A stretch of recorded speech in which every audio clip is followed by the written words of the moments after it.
So the first thing I notice is the title here in large letters, Standard English Definitions and Controversies. So Standard English evokes a lot of thoughts for me.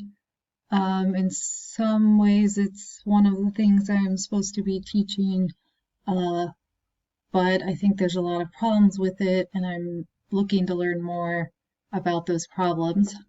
So I think maybe this article will help me with that because it says definitions and controversies. So I think I know how to define it. And I know a little bit about the controversies, but I'm especially interested in the controversies and the ways that people disagree about standard English, because it's usually treated like there is no controversy, like there's a set of rules and here they are and no one can argue with them. But I know it's not that simple. So I think this is going to be an interesting article for me, so I'm looking forward to reading more. Now I'm going to read this graphic. Graphics also need to be made sense of. So this looks like maybe it's just the alphabet in all these like swirling letters. It's kind of interesting. It evokes the idea of controversy to me, that there's just a swirling mass of different ideas out there. So that's kind of interesting. By Richard Norquist. Looks like I could find out more about him just by hovering over his name, which is nice. So he's an English and rhetoric professor, PhD from University of Georgia. He's a professor. Looks like a credible source on this topic. Updated September 3rd, 2017, so fairly recently. That makes me hopeful that the information will be relevant and current. So I'm going to read the first paragraph. In the entry for, quote, standard English in the Oxford Companion to the English language. Okay, so there's an entry in this book. I'm not familiar with the Oxford Companion to the English language. I'm a little curious about that. I'm imagining that it's a really thick book. But I'm expecting a definition to come next. Tom MacArthur observes that this, quote, widely used term resists easy definition. Okay, so I was expecting a definition, but instead I'm being told that the definition is not easy. Okay, let's see if I can find out more about why.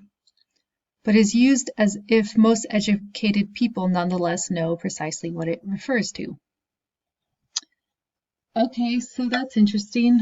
Kind of like I was saying about the title, it makes me think about how I thought I knew what it referred to, but I'm not sure. I might want to actually think about that for a minute. Like, what do I think the definition is? I tend to think of it as a set of rules that people with power decided should be the norm for everybody. But apparently it's not that easy to define. So I'm going to keep reading to find out more.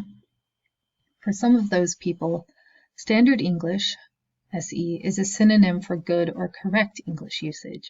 So that's the kind of thing I hear from my students all the time. They want to write correctly. They don't like getting their papers marked up in red pen by their previous English teachers.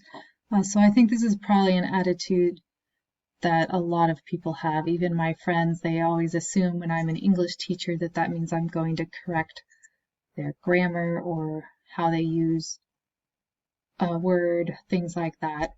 So that sounds like a common understanding. Others use the term to refer to a specific geographical dialect of English, or a dialect favored by the most powerful and prestigious social group. So that sounds a little bit closer to my own definition, the idea that people in power make the rules. So a dialect, I think, is a good word for it. We usually think of a dialect as being some small, marginalized use of the language, but really everything is a dialect. There's no one English, there's no one normal English, so that makes sense to me.